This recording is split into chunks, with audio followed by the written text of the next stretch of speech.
యెరూషలేము క్షేమం కొరకు ప్రార్థన చేయి. ఎందుకంటే యెరూషలేమును ప్రేమించువారు వర్ధిల్లుదురని రాయబడింది. కీర్తనల గ్రంథం 122వ కీర్తన 6వ మాట, యెరూషలేము యొక్క క్షేమము కొరకు ప్రార్థన చెయ్యుడి, దేవుడు వినడం ప్రారంభిస్తాడు. ఆమేన్. మీరు ప్రార్థిస్తే నేరుగా వెళ్ళలేనప్పుడు మీరు ఏం కోసం మొరపెట్టండి, యెరూషలేమును ప్రేమించండి, మీరు వర్ధిల్లుతారు. ఆమేన్. నేను ఒక మాట అడుగుతున్నాను, మీలో ఎంతమంది రోజుకొక్కసారైనా యెరూషలేము కోసం ప్రార్థన చేశారు ఇప్పటివరకు? ఒక్కసారైనా యెరూషలేము బాగుండాలని, దేవుని ప్రవచనాలు దేవుని మాటలు సంపూర్ణంగా నెరవేరే వరకు ఆ పట్టణం బాగుండాలని యెరూషలేము కోసం ప్రార్థన చేసి చూడండి. ఈ రూల్ ప్రకారంగా ఈ వచనం మన జీవితంలో నెరవేరి తీరుతుంది.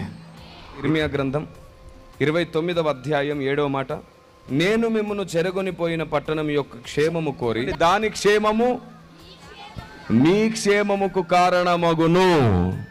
ఆమేన్. కాబట్టి ఈ రోజు నుంచి దేవుని ప్రజలారా, యెరూషలేము కోసం ప్రార్థన చేయండి, యెరూషలేము క్షేమం కోసం ప్రార్థన చేయండి. దేవుని ప్రణాళిక, దేవుని ఆలోచనలు నెరవేరినట్లుగా ఆ పట్టణాన్ని దేవుడు కాపాడుకోవాలని ప్రార్థించండి. దాని క్షేమము మీ క్షేమమవునుగాక.